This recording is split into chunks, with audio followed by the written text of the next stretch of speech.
walikuja kuingiza nguvu kubwa sana kwenye kikosi. Umeona goli, hawa wachezaji wawili ambao watatu kati ya wachezaji watatu wawili wamehusika kuongeza score sheet ya magoli ya Simba. Angalia Mwalimu, utulivu mkubwa. Goli la pili ambalo ameweza kulifunga ni kama anatoka, ametani kama anatoka, lakini golikipa ameshaacha space, anamwangalia anafunga goli. Lakini angalia goli la dakika za mwisho, namna ambavyo onset ya ula anaunganisha ile mpira wa kufu uliokuwa umepigwa au unafika, kabla ya kujiuliza alishalitazama goli kwamba nikiupiga mpira hivi goli itaweza kutengenezeka, akaenda kufunga goli lingine ambalo ni zuri zaidi. Kwa hiyo Simba, kwa maana naweza nikasema Simba ina maeneo mengi sana ni bora.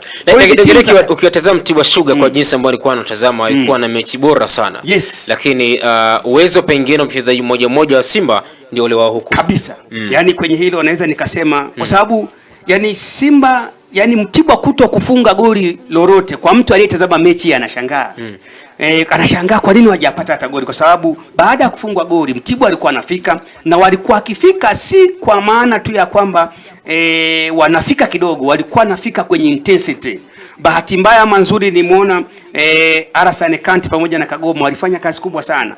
Nimemuona leo Chama, moja ya mchezaji ambaye ni bora sana. Leo Chama hajapata nafasi ya kumiliki mpira, kupiga cross, pamoja na kwamba alikuwa anatani pembeni, alikuwa anaombea mpira pembeni ili aweze overlap kwenye flanks, lakini bahati mbaya Mtibwa hawajampa nafasi kabisa ya kufanya makubwa, akawa anaonekana yuko kama isolated ndani ya mechi. Lakini ndio maana nimekwambia kwamba ukubwa wa wachezaji wa Simba, angalia yale magoli mawili walioyafunga, ni kwa sababu wachezaji wa Simba wana determination kubwa na klasi yao ni kubwa, ndio imeweza kuamua. Lakini nje na hapo, ule uwanja ulikuwa unashawishi kabisa kuona Mtibwa wakipambana kuhakikisha kwamba wanapata chochote, na ule mpira na ule uwanja, njia bora ilikuwa ni moja tu, kupiga mipira mirefu. Kiweka chini manake mpira hautatembea, na ndio maana matokeo yamepatikana. Lakini Simba ameshinda mechi ya Mtibwa, haikuwa mechi nyepesi kabisa.